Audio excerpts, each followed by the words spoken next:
1700s, the Declaration of Independence was signed. Watch this. Many of them being individuals who yet had slaves that they did not declare to be a part of the freedom. Okay, let me go back. They wrote the Declaration of Independence, and it goes on and talking about creating all men, having these liberties, the pursuit of happiness, all of these other things, but they did not include us. Okay? Right. History says that in the 1800s and 1860s, African Americans get what we call the Emancipation Proclamation. Come on, somebody say history class. The Emancipation Proclamation was designed, and Abraham Lincoln made a declaration that all of us, all of the black folks, would be considered free. Watch this. The same people that were holding us, man, because some of y'all missed that in the spirit, so let me come back. The same people that were holding us made a declaration for freedom, and it didn't include us. Let me talk to y'all this morning because there are many people around you that have declared that you won't succeed, that you're going to fail. You may even come from generation lines where success has not been all that great. People have not done what they said they were going to do. But if you can say it, you can see it. They may not have included you. They may not have planned for you to be a part of the freedom, but today, somebody say today. Today, whom the Son sets free is free indeed. Although declaration may be spoken, it does not mean anything is happening until you say it. And this is something that I recognize. Do you recognize before your freedom occurs, you must first make a declaration? The Bible says, let the redeemed of the Lord do what? Say so. Come on, Bible readers, let the redeemed of the Lord do what? Say so. That means that you must first say it out of your mouth before anything happens. Before, watch this, even before William went back to school, I asked him, what is your plan? What do you want to do? Well, I want to go back to school. I said, say it loud. Well, I said, no, sir, you ain't even saying it right. We act as if sometimes what we want from God, we're sneaking up on him. Christian, this is what I believe. We don't even believe what is coming out of our own mouths. Deacon Shine, you can take this. We don't even believe what is coming out of our own mouths. So we won't share it with anybody. We won't tell anybody because we're so afraid they're going to kill what we're trying to give birth to. I've been on Jew. I want y'all to pray for her because I've been on her head. Almost like taking my foot, standing on her neck.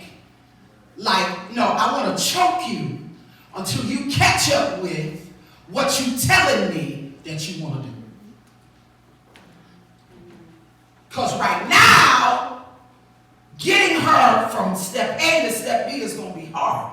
But once she gets to going, D, E, and F ain't going to be no problem. Right.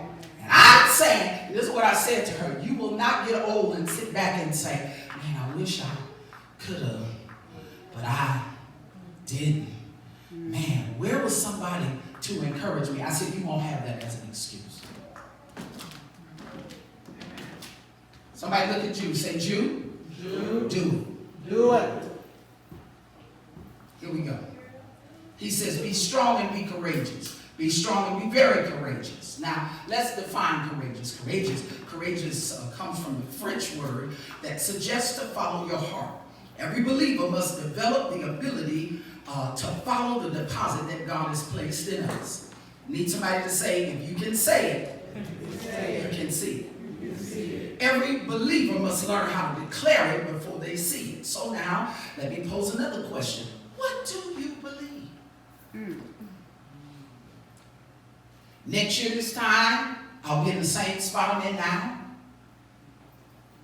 Next year this time, I'll be in as much debt as I'm in now. Wait a minute, Bishop. You're talking about all the way to next year. I'm in July. I can't even see August. Tap your neighbor next to you. Say, neighbor, can you see next year?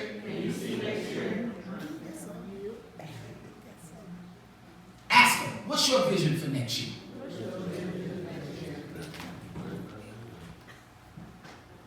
Why have you given up without a fight? Some of us give up without a fight because, Kim, nobody around us is fighting. Nicole, nobody around us has been a fighter. Nobody's ever told us that you can do it. Nobody's ever said to you, you are a winner. Nobody's ever said to you, I don't care what your oppositions are. Be strong. Be courageous. Be strong. Be very courageous. Let's tackle Joshua. Here is Joshua. He's a young man. He's been a warrior, but he's never led people like Moses. They adored Moses. Somebody say, how do you know? I'm glad y'all asked that, because when you look in the book of Jude, Jude only has one chapter. Can I teach and talk to y'all this morning? Jude has one chapter, and in that one chapter, it declares that the people, even after they buried Moses, Gerald, they were looking for Moses' body to worship the dead. Wait a minute. They would rather worship a dead man's body than to follow a living young man. Wow. Oh, Jesus. Nobody here. And the custom was, once the person has died, we move on. They said, we can't let go of Moses. Well, why can't you let go of Moses? Because Moses was the one that gave us the vision to come out of slavery. Moses was the one that talked to us about, remember, the parting of the Red Sea and coming over to a new land. What in the world can Joshua do for us? So he's not qualified.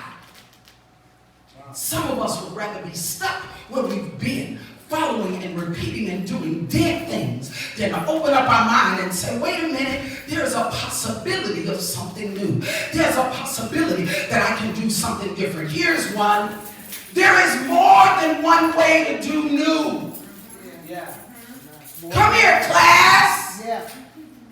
When I started at college, I started at Wayne County Community College. I transferred from there and I went over to Henry Ford Community College. And then after that, I got this bright idea that I wanted to attend the University of Detroit. I wanted to go to the University of Detroit, but I didn't have the money to attend the University of Detroit. So I worked and I worked and I worked. And then finally I got in U of D. And the expenses became so great that I couldn't afford to stay. Get this? So I decided, since I couldn't go to U of D, I wasn't going anywhere. Nobody talking. Because I couldn't do it, Kim, the way my plan was, that I wasn't going to do anything. I'd rather not have a degree if I can't have University of Detroit.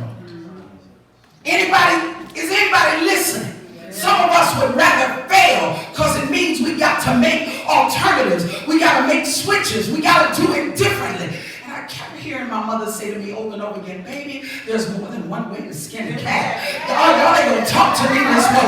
It's more than one way to get it done. And so after that, I watched my brother Lionel. He graduated from Wayne State. He was going on to get his master's degree. And watch this, Cretia. Then I felt even worse. I was glad for him. Can I be transparent? Talk to you? I was glad for him, but I felt bad as an older sister that I had not completed what he was completing. Yeah. But I didn't feel bad enough about it to do anything about it. I don't hear nobody in here. Yes. So, finally, a young man comes to me and he says, you know what? Wayne State is a good school. I was like, it's not U of D. I'm the only person that's been like that. Nobody else. Yeah. He says, and maybe if you just go and talk to the admissions counselor. I said, for what? They're not going to accept all my credits anyway. Wow. He said, but you haven't even gone. I said, no, but if I go and they don't accept my credits, what I really wanted to say is, I can't adjust my mind because I feel like I failed in what I wanted to do. And to take this other thing now is a second. And I don't want the second. So since I couldn't do the first, I just rather do nothing at all. That's stupid. Anybody hear me? That's stupid. So because you don't have the job that you want now, you won't take no job? Yeah. Turn the light on and come in the room. Well, I don't like that job. Go to the job you don't like. It'll probably be your best motivation to get you where you're trying to go. Every day you go to that job, say, I'm not staying here. I will not be staying here. Set a time limit. Watch this, Gerald. So I go to the admissions office at Wayne State, and they start checking off all of the stuff that they won't accept. I said, it's going to take me forever. Class reunion is coming up, and I can't go to class reunion because my friends that's coming to class reunion, they've all graduated already, Cretia, and they got nice jobs, and I'm working a job, and I'm lifting and moving stuff. And when folks start talking about, Andrew, what you do for a living? Now I'm embarrassed to tell them. Nobody here, nobody understand what I'm saying. I didn't think about, but you're working a job every day. You're taking care of yourself. You're helping your mom. You're helping to put your little brother through school. You ain't thought about none of that. You're looking at, wait, you're concerned about people that you ain't seen in 10 years that ain't even thinking about you. Nobody here? So I went back, long story short, I go back, I get into Wayne State, and I work all the way through while I'm taking classes. Some semesters doing 2 classes at a time. Some semesters doing 1 class at a time. Some semesters working a full-time job and carrying 4 classes at the same time. I'm chugging away, I'm chugging away, I'm chugging away, I'm chugging away. And then graduation day comes. Did it take me longer? Yes. Was it hard? Yes. Yes. Did I want to quit? Yes. Yes. Was I angry sometimes? Yes. But watch this. When I walked across the stage, that degree said none of that. All it states is that they certified as the board of directors that I, Doreen Scott, has met all of the requirements. All of the requirements. It didn't talk about the period where I didn't even want to go. It doesn't discuss any of that. And what I am saying to you, because my very first point was transitions. In order to get to what you are going to declare, you've got to be willing to make some transitions. Anybody hear me? And we got it in our mind. And I got to talk to these young people in this room, because so often you have it set in your mind, this is the only way it can be done. This is it right here, and this is all I'm doing. And I'm saying you may have to go around the corner to cross the street. I'll try it again. You may have to go around the corner to cross the street, but you can't be focused on everybody else went right across the street. How come I can't go across the street? Because maybe your assignment, oh God, I feel you this morning, the lesson that you're going to learn by going around the corner. If I had gone straight through, I probably wouldn't have been as appreciative. If I had gone straight through, I probably wouldn't have understood the battles and the struggles. And catch this, somebody get on my bus, catch this.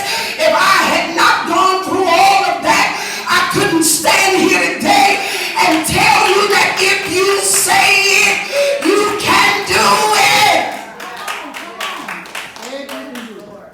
Hallelujah. Anybody hear me? Yes. Next thing is, after your transitions, Lord, upgrade us. Upgrade us. And the second thing is, you're going to learn how to be an encourager. Yes. Here we go. Bible. Acts chapter 4, verse 36. I sure hope I'm helping somebody. Yes. Acts chapter 4, verse 36. Read that, because I don't know if it's in 36 or 37. Acts chapter 4. You see it? Verse 36. Read it, sir. And Joseph, who by the apostles were surnamed Barnabas, which is being interpreted the son of consolation. Stop right there. Joseph, when it says son of consolation, he became an encourager. A few years ago, I was sitting at home before I started this Tuesday night segment on social media called Encouragement Tuesday. What it was birthed out of was that I recognized that a lot of people always was hearing bad stuff. When I talked to pastors and leaders, bad stuff. When I talked to people about what was going on, bad stuff. So I started searching in the Bible because I really felt in my heart that God had given me the gift of encouragement. But I ain't never heard nobody like Darius preach about the gift of encouragement. I ain't never heard nobody teach it, elder.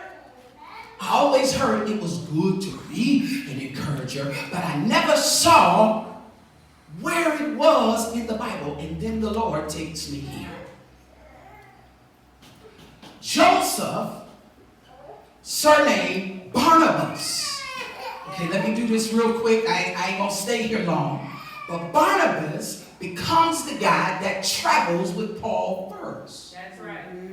Barnabas is on the scene before we get into this whole thing about Paul and Silas being locked up in jail, and one is singing and one is praying. Before we get to any of that, Barnabas is the guy that goes on the road with Paul when nobody else would go. Jesus. He becomes an encourager. He becomes an encourager. Y'all want to help me this morning? Can you look at somebody and give them a word of encouragement? Can you say anything that's encouraging? Try it. Try it. Try it. Try it. Try it. Can I tell you something? Most of us, many of us, some of us, wherever you fall, do you recognize that there are people that come from families where people never encourage them?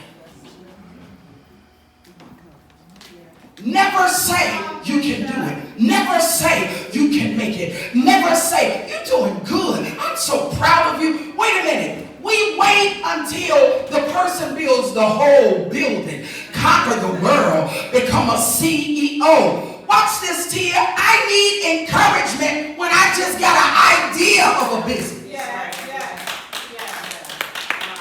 Y'all ain't talking to me this morning.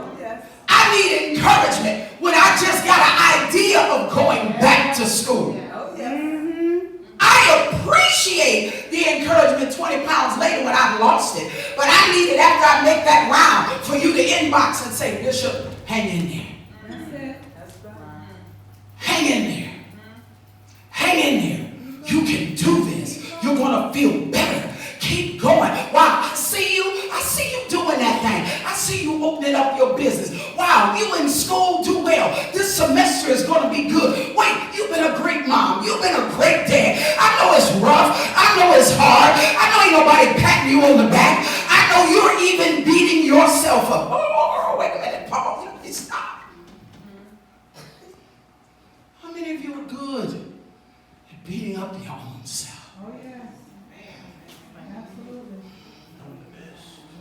Listen, you said, elder, do you know can't nobody beat you up worse than you?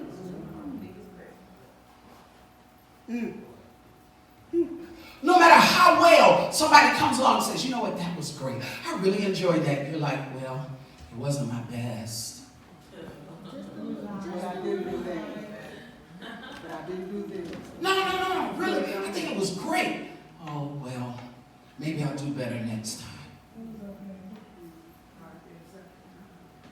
Do you recognize some of us, because we've been beat up so long and so bad that even when we make an effort to do something, people don't even trust the effort because we failed so many times. They don't even understand how much it took to even make the effort. Can I tell you something? Some people that come here, y'all just come because that's what you do on Sunday morning. But there are some people, it was a challenge. It was a challenge to get out of bed. It was a challenge with all of the stuff you're dealing with, all of the things that you're fighting Monday through Saturday. And when you pull yourself out of the bed and you get here, you're saying, God, give me something that'll make this craziness make sense.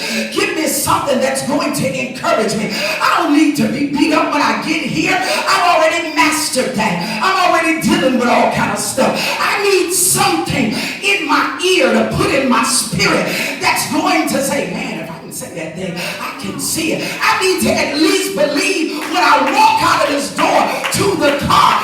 This time, somebody shout this time. This time. I'm not going to allow the devil to eat up my seed. I'm not my God. I'm not going to allow the devil to kill my dream, my vision, my idea, my purpose. Oh God, I'm going to do things that have never been done. And guess what? You might not have encouragement. So let me talk to some folk this morning that ain't got none. Come on. 1 Samuel chapter 30. Yes. Ready? Lord, thank you. Lord, keep me day by day. Man, I feel the Holy Ghost in here. Ha! God, I thank you. I thank you. I thank you. Well, wait a minute. Let me go back. Let's do this one. 2 Corinthians chapter 7, verse number 5. My dears, you hold that. 1 Samuel. Matter of fact, that's Veronica, you hold that. 1 Samuel chapter 30. Don't let me forget because I want to come back to that. Watch this. 2 Corinthians chapter 7, verse number 5. Because some of you are battling anxiety, and we're going to talk about that in a few weeks to come. Anxiety is intense, excessive, persistent worry and fear about everyday situations. Fast heart rates, rapid beating, sweating, rapid breathing, feeling tired may occur. There are so many levels of anxiety. But I want to help somebody that's even in a struggle with anxiety to understand that folk who are called, appointed, anointed in this hour are suffering too. Jesus. Y'all ready? Come on, Laniers, read it. 2 Corinthians chapter 7, verse number 5. For when we were coming to Macedonia, our flesh had no rest. Wait! We're coming to a place, Elder Nakia, where they didn't want us. And our flesh was tired. Okay? Now, this is Apostle Paul. Remember, this is the man who has been converted. He's strong in the Lord. He's mighty in God. So if some of y'all tripping, I want to help y'all this morning because Paul was the man who wrote the majority of the New Testament, and he's being very transparent here to talk about some of his struggles. Come on, keep on reading. But we were troubled on every side. The place where we were going, the people that were supposed to receive us, they wouldn't help us. Keep on reading. Without, we're fighting. Within, we're fears. Wait a minute. Inside fears, outside battles. Don't y'all move from that text. Y'all may have to highlight it because maybe this week when you're facing some crazy stuff, I want you to understand that you ain't going through this by yourself. Paul, the apostle, the mighty man of God says, I had battles all around me, outside. Folk that should have been helping me, Evangelist Veronica was helping my demise. Even the very group that came along with me, now their faith is even wavering because what I told them, because they're looking at me. Well, if it ain't working for you as a believer, it ain't working for you as a tongue talker, it ain't working for you. And Paul says, not only am I battling stuff on the outside, but my inside, I'm nervous, I'm having anxiety troubles. Oh man, y'all ain't gonna be honest with me this morning. I'm having a rough time. It's hard for me. I'm struggling. But Paul says, watch what he says in the next verse. Keep on reading, sir. Nevertheless, God. Wait! Nevertheless, God. Read that part again. Nevertheless, God. Stop. I'm pushing y'all better than y'all trying to help me this morning. Say it again. Nevertheless, God. I am going through all of this. People often ask me, how do you keep holding on? It is not that I don't have outside battles and inside fears. It is not that I don't have rough days. It is not that I don't have days that I want to kick, scream, holler, beat somebody down, be mad at God. But what does the verse say? Nevertheless, God. Nevertheless, God.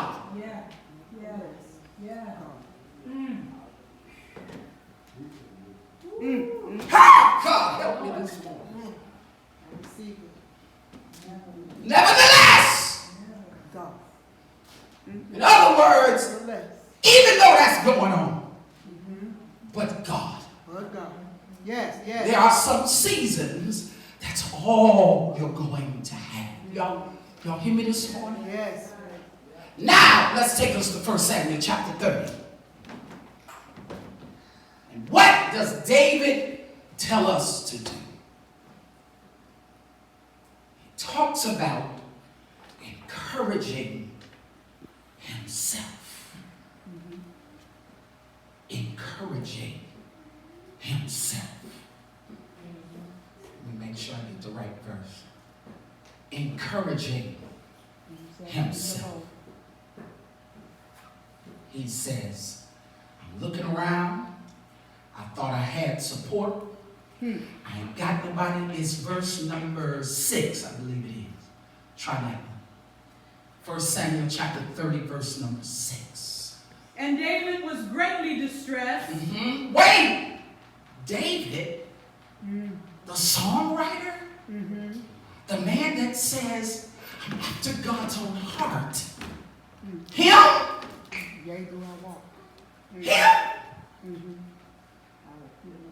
Him? The guy that loves God even though he made mistakes? Him? Read it again. And David was greatly distressed. And Kim was greatly distressed. And Londarius was greatly distressed. And Latoya was greatly distressed. Y'all getting it now? And Krisha was greatly distressed. And Jude was greatly distressed. Yes, I'm a believer. But inside I got stuff that I'm battling, that I'm dealing with. Because remember now, this is the same dude, since we talking about stuff, this is the same guy that slept with another man's wife, got her pregnant, lied about it. Anybody remember the story? This is the same guy that his son raped his daughter, which means there's incest in his family. God, y'all ain't gonna talk to me this morning. Talk, Bishop. And he says, I'm grieved. Finish that, please. And David was greatly distressed, for the people spake of stoning him, because the soul of all the people was grieved, every man for his sons and for his daughters. But David encouraged himself in the Stop Lord. right there. The very people, watch this, when they go out to war and come back to you, David lost too. These people act like David's house was intact, nothing happened to his family. Can you imagine what David is saying? I'm the leader of the group and I done lost stuff too. Y'all acting like I ain't lost nothing. Y'all upset because y'all done lost family. Y'all upset because y'all done lost material stuff. I have too. Now we all been out here together. Now y'all gonna turn your back on me? Jesus. Well, what David is really saying, what I needed for y'all to remember how faithful and loyal I've been to you as a leader. I just need to talk to folk that's right in the middle of that sacrificial season. I'm giving up everything and ain't nothing. and ain't nothing turning around for me. Stuff ain't looking right. I'm putting all my trust in the Lord. I'm walking by faith and not by sight. I'm practicing every scripture that I can, but it's hard out here for me. And David says, I need you to know that there are sometimes the only encouragement that you're going to get is what's already in your belly. For the word have I hidden in my heart, that I might not sin. Man, I feel God now, that I might not sin against thee. I ain't got nothing else. I ain't got nothing else. And let me talk to at least 10 of y'all to help y'all to tell you that some of my greatest encouragement to myself is while I'm crying, is while I'm all by myself, is while people are talking, is while people are saying things, while people are misconstruing truth, and they misconstruing truth with lies. Well, ain't nobody praying for me. I'm still saying, but Lord, I'll trust you.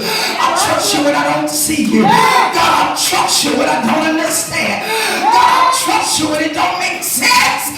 God, I'm saying it. I don't see it, but I'm saying it. God, I'm going to keep saying it until I see it. Even when everything is against me. I don't know who I'm talking to this morning. I don't even know who this is for. But if you think I'm just holding on because it's a walk through the park, because everything is good, because I'm always at the top. No! If you're wondering, well, how in the world does she keep on going? It is because what is already in here is my encouragement. Not the people around me, not what I see, not what I think, but somebody ought to shout what I know. What I already know is that no weapon formed against me shall prosper. What I already know is that greater is he that is in me than he that is in the world. What I already know is that it's not things that I just say, but what I know. Can you help me this morning? Tell your neighbor, if you can say it, you will see it. I'll say it again. If you can say it, you will see it. I need somebody to lift your hands. You're not lifting your hands because you give up, but you're lifting your hands and surrender to God. Somebody open up your mouth this morning